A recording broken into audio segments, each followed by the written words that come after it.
Hello guys, today I'm again doing r/NoSleep. I haven't uploaded in a while, and these are some of my favorite videos to record. So yeah, without further ado, our first story is called Notes to the Girl Whose House I Live In. It took me a week to find where you keep your Wi-Fi password. A whole week. I was really worried when you'd thrown it away.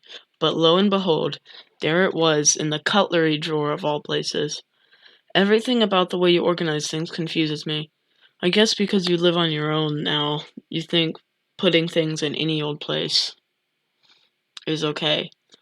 I know there was someone else before. I heard you talking about him on the phone. Johnny, I think? Jimmy? Anyway, I know because you said it was tough being alone. But you're not alone. Of course, you have me. There's a crack in your roof where I can see down onto the street below. Don't worry about the roof, by the way. Yes, it's pretty cramped, but I like my spaces small. I've actually stuffed a few things up there to make it smaller. Just bits and bobs from the recycling. I don't think you'll miss them. I can sit with my face against the wall and see down the street. That's where I saw you meeting up with all those people wearing black. It would have been weird anyway, because you never meet anyone. But they were all rubbing your back and holding your hand and stuff. I was scared you were going to bring them in, but you just went off together, so that was okay. I don't know what I would have done in the house filled up with people. You know, it really explains a lot that there was someone else before me. Like the fact you have 2 sets of drawers in your bedroom, or how you're living such a big house all by yourself. And you do weird things like leave the Wi-Fi in the cutlery drawer, or watch the same TV show all weekend. I'm not one to talk, mind. I'm addicted to my toys. Like the big lump of blue tack I found a while back, which is great fun to fiddle with, but it doesn't taste too good. Or the cigarette lighter that's fun to flick on and off. Or the tube that has all the patterns you can change. I could look down at those things for hours. I often have. That's what I normally do when you're home. Or I just sit back and listen to you do the washing or run a shower or something like that. I crawl up in the walls and hang there with my ear to the pipes and listen to the water rushing by. That's the kind of thing that makes me happy. Plus, you never have anyone around, so once I got your schedule, I memorized I could move around pretty free. I know what we have. It's a symbiotic relationship. That means you help me by giving me a warm place to stay and Wi-Fi, and I help you by eating all the spiders. Ew. Hang on, I'm gonna take a sip of my drink.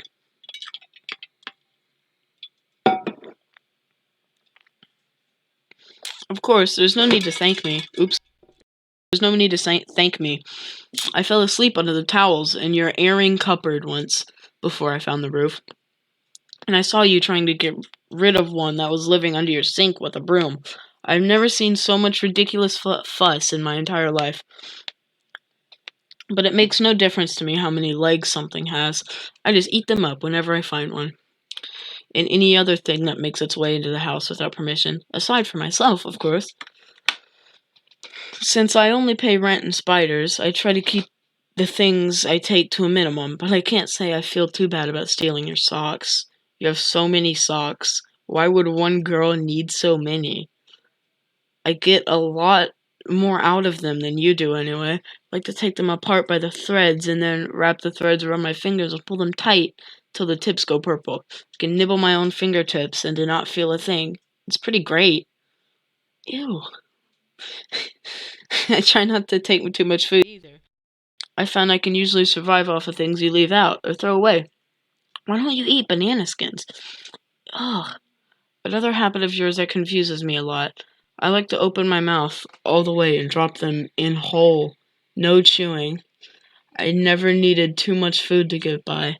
I really, really, really like butter, though. Not to eat so much as just to play with. You once left a block out by the window and it's in the sun and it went all melty while you were at work. So I sort of started playing with it.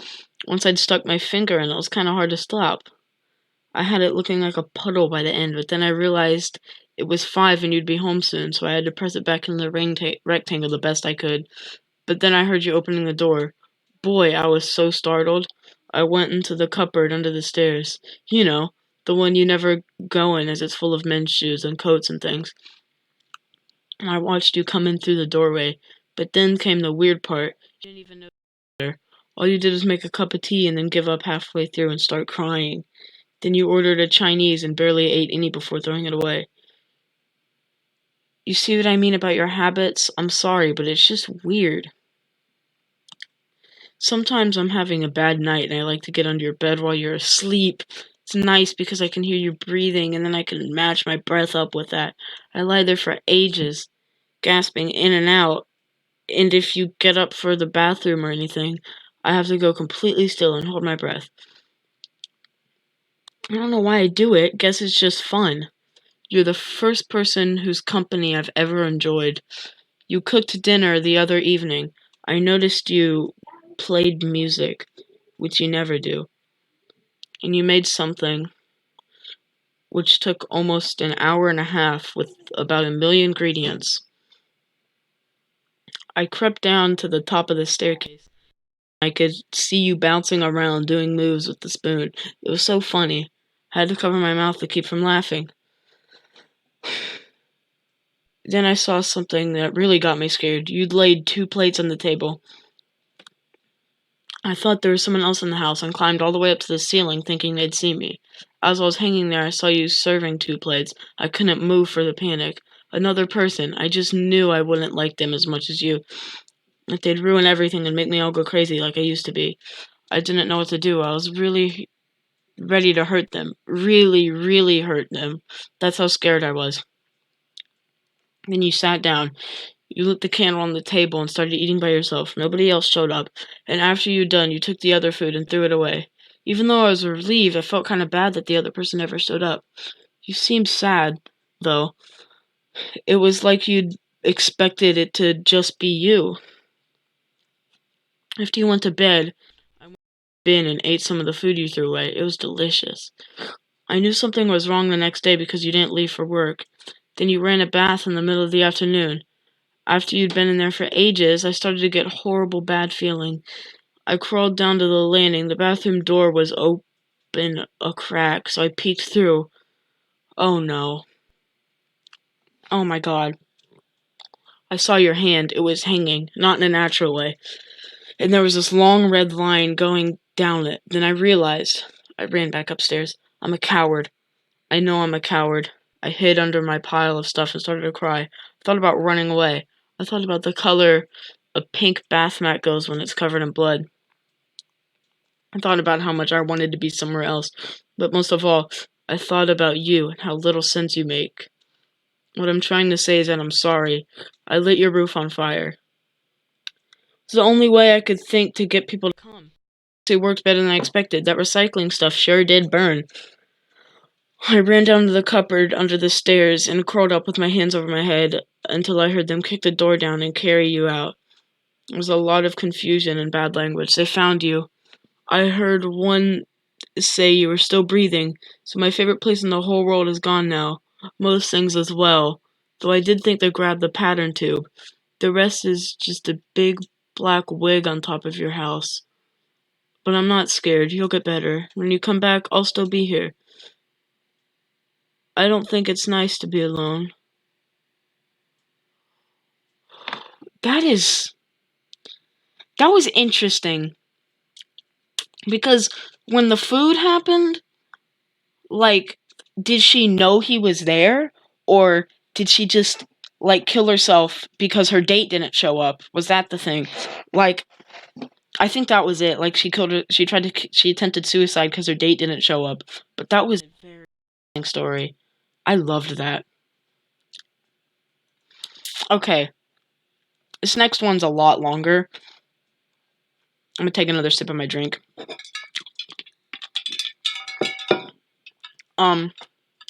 Yeah. This next one's called Stuck. When I first saw him standing there on the sidewalk, I thought nothing of it. I certainly didn't think he'd still be... I certainly didn't think he'd still be out there come September. I lingered at the window for a moment, decided that the night-bound silhouette across the street was just some guy out for a walk. I went to my room and hid the hay. As soon as as I stood, oh my God, as I stood Jesus, as I stood blearily, I don't know what that word means, over the coffee maker the next morning, my eyes straight up to the over the sink, and a little shock of adrenaline removed the need for coffee. He was still there, and still standing on the opposite sidewalk looking at my house. My roommates had all gone to work long ago, so I waited for my coffee, got dressed, and then approached the front door and peered through the peephole. He was still there. I took a deep breath, readied myself for whatever nonsense this was going to entail, and opened the door. His gaze shifted to me as soon as I stepped on the porch, and he watched me as I walked across the grass. He tensed when I stepped onto the sidewalk, but then looked relieved when I crossed it and reached the curb. Stopping there, I kept the pavement between us. I didn't exactly know how to ask him what the hell he was doing. Hey, what's up? He looked a little bit nervous. Nothing, just hanging out.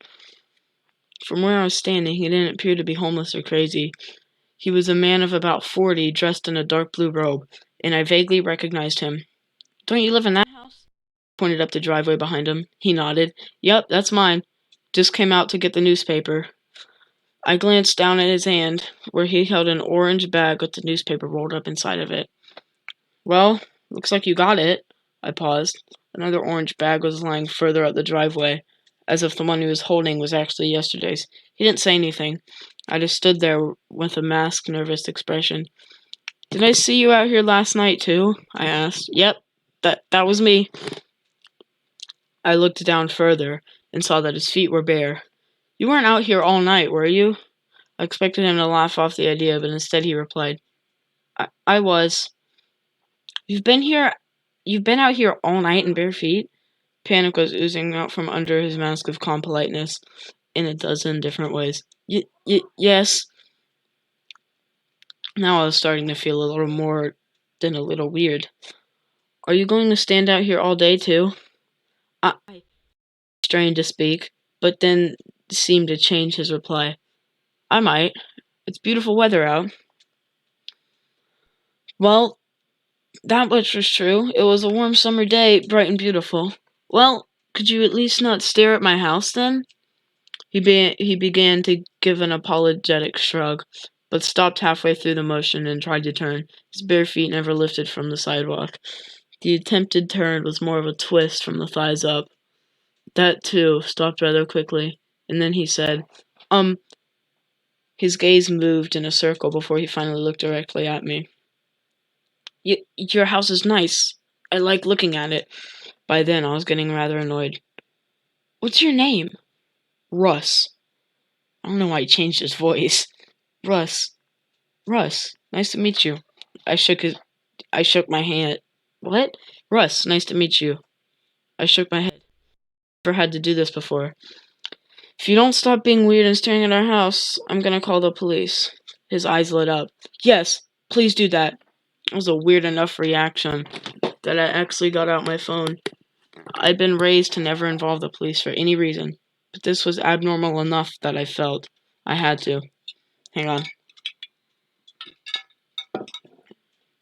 I told the dispatcher we had a strange man standing outside our house and that he'd been there literally all night. Yes, all night.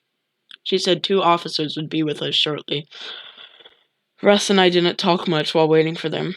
He just stood there, looking at me at random times and around the neighborhood. Otherwise, ours was a quiet street populated by nice people who kept mostly to themselves.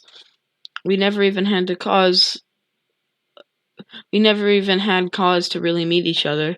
If we had, I might have known about Russ. But as things were, he was just some man acting strangely.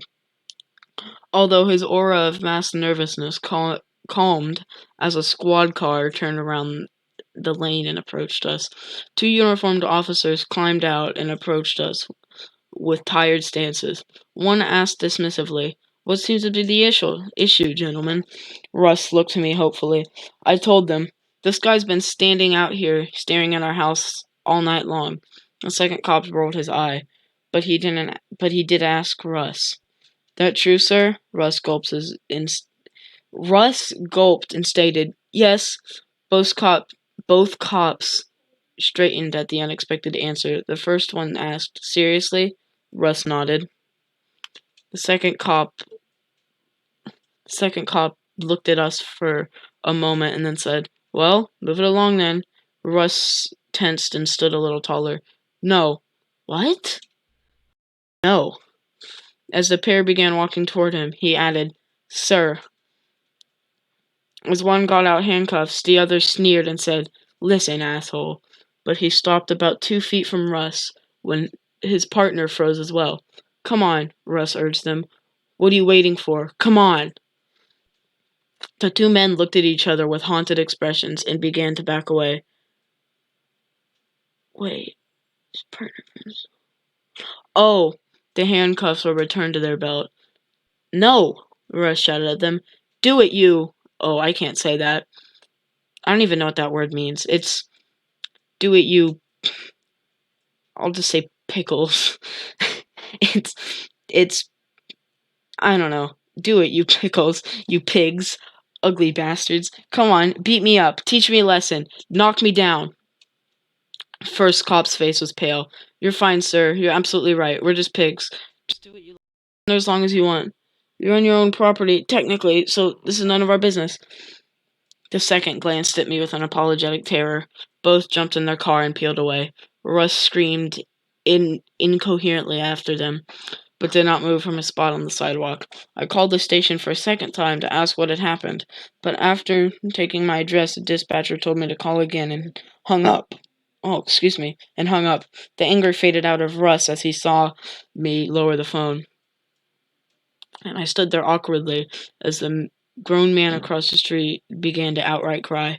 Never seen a 40-year-old man blubber from sheer hopeless terror. Russ, what's going on? He couldn't answer past his tears.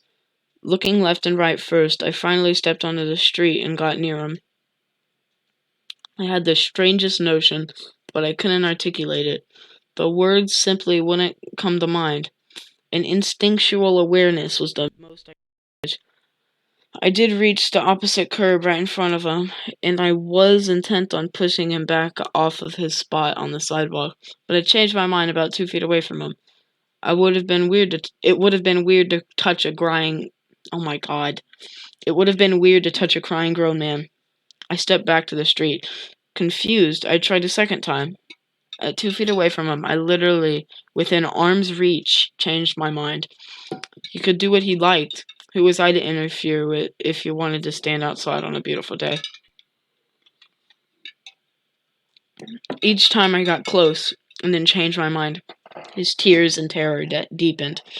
I remember murmuring, all right, screw this, backed up in the middle of the street and get space for a running start. I couldn't articulate what was going on, but I guessed that a leaping tackle might work. I braced myself and then launched forward, ready to spring up at a proper distance. I went to jump at him. I changed my mind. There was nothing wrong, and I was being silly. Who cared about any of this? I slowed and curved away. His sobbing became a river, despite an overwhelming sense that something was very wrong.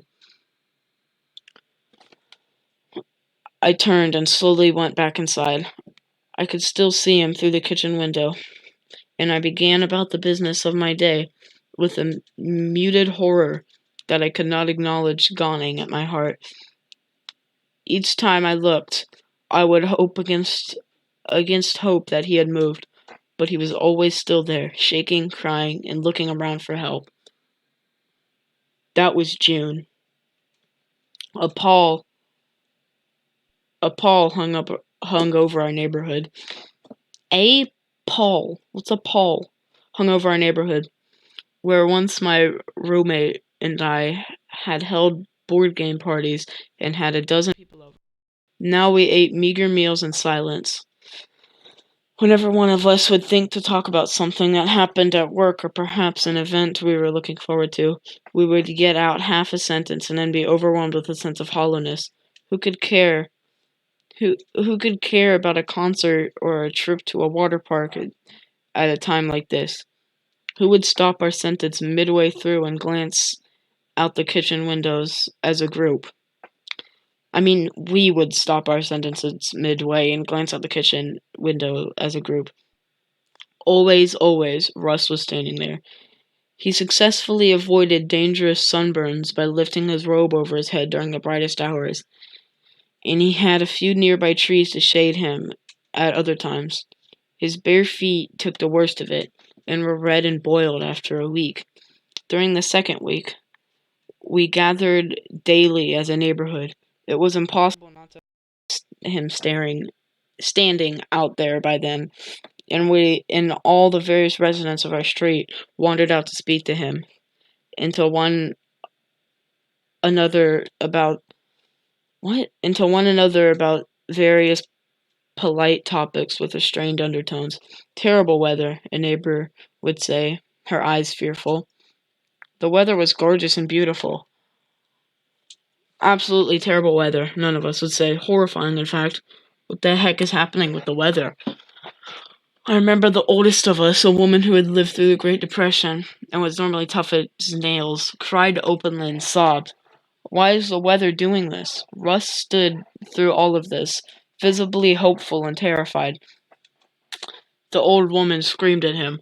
Why don't you just go inside? He could only shrug and shakily tell her, I don't want to go inside. I like sunburns on my feet. She approached with both hands to throttle him, but changed her mind as she came within reach. You're a man. You can take it. I shouldn't interrupt your enjoyment of nature. She hobbled away in tears, trembling violently. Another of our neighbors stepped forward. At least take these clothes. He held a folded shirt and a pair of jeans forward, but turned away right before he got close enough to hand them over. You probably don't want my old hand-me-downs. Right, Russ replied hopelessly. I'm fine, thanks though. It was the rainy season in our parts, and it began to drizzle on our heads, so we retreated to our homes to gaze out the window and watch Russ thirstily hold open his mouth to the sky. Once the torrent was heavy, though, he could also lean down and scoop water from the flow running across the curb. That gave us an idea. As a neighborhood, we began to wash our cars more often. The runoff from the hoses would flow past Russ, allowing him to drink and stay alive for as long as was normal for washing one's car. None of us mentioned it to one another. We just saw others doing it, so we did it too. The rainy season also brought worms up from the ground, which he ate, and he learned to stand still long enough for birds to come near. He would grab them and eat them whole. Okay, I'm gonna take a sip of my drink. Don't mind that. If you heard that, just don't worry about that. Where was I? The sidewalk near him became foul with waste until each new rain washed it clean. One of the men on the street began building a long wood and metal contraption. For the first time in a month, we had something else to see outside than our windows, and we watched him nearly for a week before getting a sense of what he was doing. It was a massively long Rube Goldberg machine full of levers, swinging rolling bars and other assorted nonsense. From the 2x4s he'd laid out, he'd planned for it to extend all the way down to the street and around the corner and out of sight. My roommates and I took a few days off work and wordlessly began helping. The older woman in the neighborhood brought out drinks and food for us.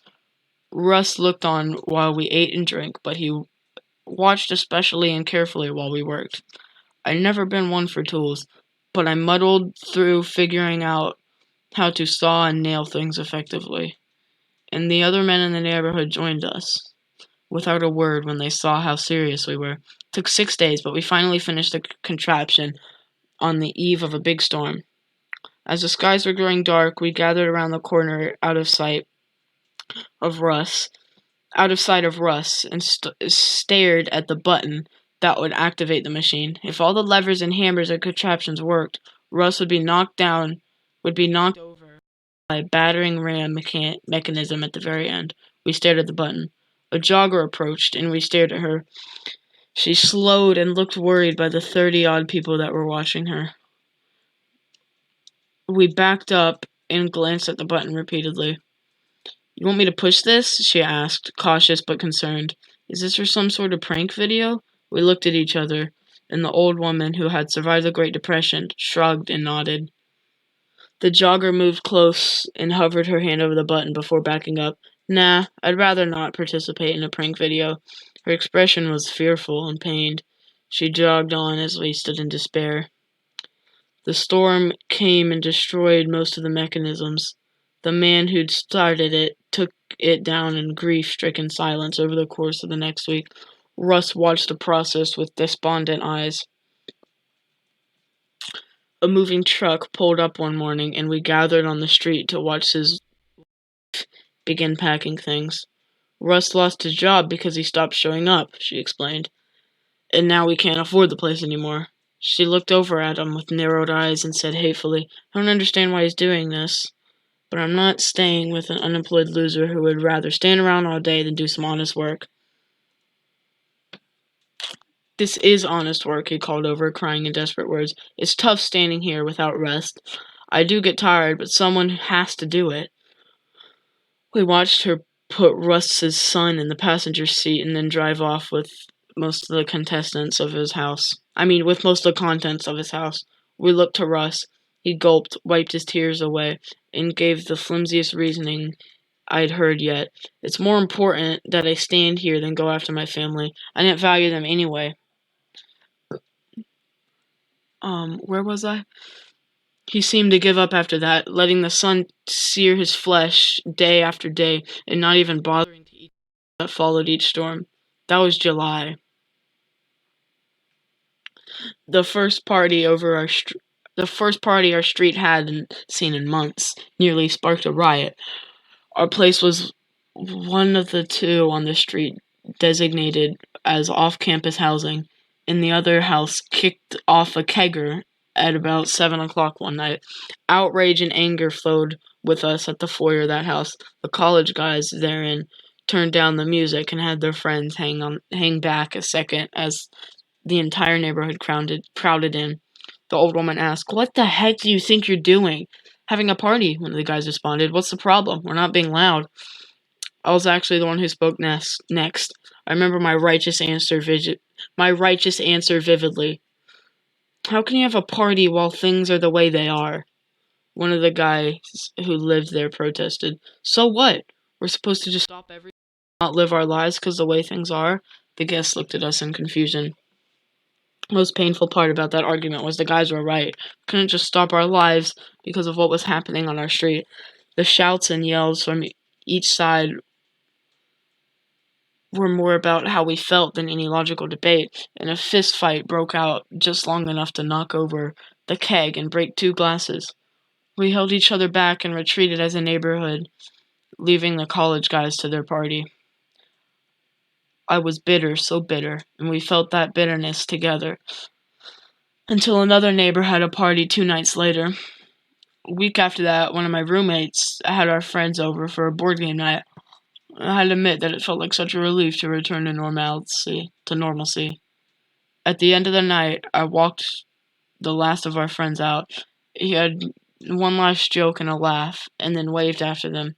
Russ was just a silhouette in the darkness, always there, but no longer on our minds all the time. Of course, the next morning the guilt hit me like a load of bricks. I stood over my coffee maker and studied the boil-covered red scarecrow across the street. His blue robes were growing tattered after 6 months outside. After months outside. I don't know why I said 6.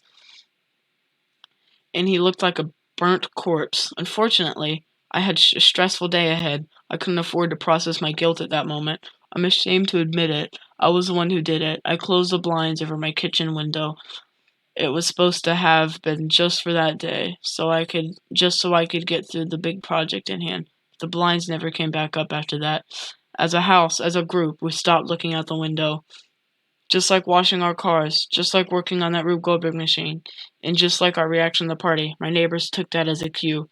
Within 5 days, all the blinds on all the windows in the entire street were lowered. That first night, Russ was completely alone outside in the dark, with all the blinds closed, an absolute guarantee that nobody was looking out for him. I laid in my bed, staring at the ceiling and crying quietly. This was not like the other pains on the street, not like the ones that couldn't be articulated. I knew exactly what I'd done this time, and I couldn't think and say the words since it was my issue and my guilt alone. I was the first one to close the blinds. I wanted to be the first to raise them again, to look out upon our neighborhood problem and force everyone else to open their eyes and unite again. But I didn't have the courage. I needed to work. I needed to pay rent. I couldn't be the one, because raising my blinds would mean acknowledgement of the problem, and I couldn't afford to be racked by guilt and confusion and pain any longer. Each night, I prayed that someone else would be the first to raise their blinds. Surely someone would do it. It was the only consentious path. I don't know. Probably conscientious path, and someone would definitely feel compelled to do the right thing. Then we could all do it together. I put the issue out of my thoughts for so long that I was actually startled when Russ was healthier than before, with nobody mowing his lawn or trimming his trees, and with an abnormally rainy season. The greenery around him had grown to shade him nearby the entire day. His skin was back to a decent color, where crinkled parchment had peeled off, and a large number of crickets and other bugs had taken up residence in his waist-high lawn. On these he fed, reaching down to grab insects at random and eat them when the urge to On these he fed, reaching down to grab insects at random and eat them when the urge struck him. Sorry. I'd looked because a car had pulled up, and I watched as a real estate lady got out and began pestering him. "Hey," I shouted from across the way, defensive of our issue. "You leave Russ alone." "This is ridiculous," she called back. "I need to sell this property, and I'm never going to get a buyer interested in a property with a weathered, homeless man standing outside of it." "He's not homeless," I shouted at her. "That's his home. Not anymore. His wife got into the divorce because he failed to show up for the hearings." I don't know why I said it. I meant the sidewalk. Somehow, at an unknown point, I'd accepted it as simply the way things were. The real estate lady glared at me, and then at Russ, and then she got in her car and left. I knew what would happen next, and my roommates and I harassed the landscaping crew. She said, fed up and left too. If they mowed the lawn and pruned the trees, Russ would be in serious trouble. We congratulated ourselves for a job well done and went back into our house for a board game night. That was August. The derisive talk began earlier this month. As the first chill of autumn hit the air, I think people just instinctively knew the worst was yet to come for him. Oh. Whenever we happened to glance his way, someone would spit and call him an idiot for standing there like that. "Why doesn't he just go inside?" someone would ask. Yeah, what a dumb butt. I just stared at them when they say things like that. I did wish it would stop, that he would stop, but I don't know. I just don't know. Hang on. I was prompted to write this and share a situation because I saw it in myself. I saw my feelings turning toward blame and hatred. I asked the same question. Why was he doing this? Why couldn't he just go inside? But that strange dread notion that I could not articulate drove me to go outside and do something no one else had done in weeks. Talk to him. "Hey, Russ," I said by way of opening, since I had no idea what else to say. His hair was a mane and his beard was wild, but there was still a man under there. He coughed to clear his throat and then managed to say, "Hey." Or, "Hey." There was really no beating around the bush. You gave up for a little while there, didn't you?" He nodded weakly. "What changed your mind? Why are you eating and drinking again? Why do you fight so hard to survive? I asked him, my heart full of compassion. I felt like I was such a great person for caring when nobody else did. I'll never forget his bemused, angry laugh. He tilted his head again. He tilted his head and said, to stick it to you, a-hole." That was the one answer I'd never expected. We'd done so much for him, gone through so much guilt and angst and effort, but I guess I'd never thought about what it was like on the other side of the blinds. Standing there night after night, knowing the entire neighborhood was avoiding looking at you. I don't have an answer. I don't have any answers. I wanted to tell him good luck, but it would have just sounded hollow. I nodded and went inside. This time, I raised the blinds and stood by the kitchen window. As the first flakes of snow for the season began to fall, I accepted his angry gaze. Why would the heat of his hate be enough to keep him warm through the winter? Summer seems impossibly far away, especially without so much as a blanket. And yet, all the people who come over, all my friends and roommates and acquaintances, all just keep asking idly, why doesn't he just go inside? If only it were that simple. This is so crazy. This was a roller coaster. This story was such a roller coaster. Like this guy, man. I still don't get why he was waiting there, but this was so good. I don't even have any commentary. This is just a good story. Yeah, man, jeez. Well, I hope you enjoyed r/NoSleep episode 3, season 1. Find all the Reddit links, all the credits in the description, and all those things. And yeah, hope you enjoyed. Goodbye.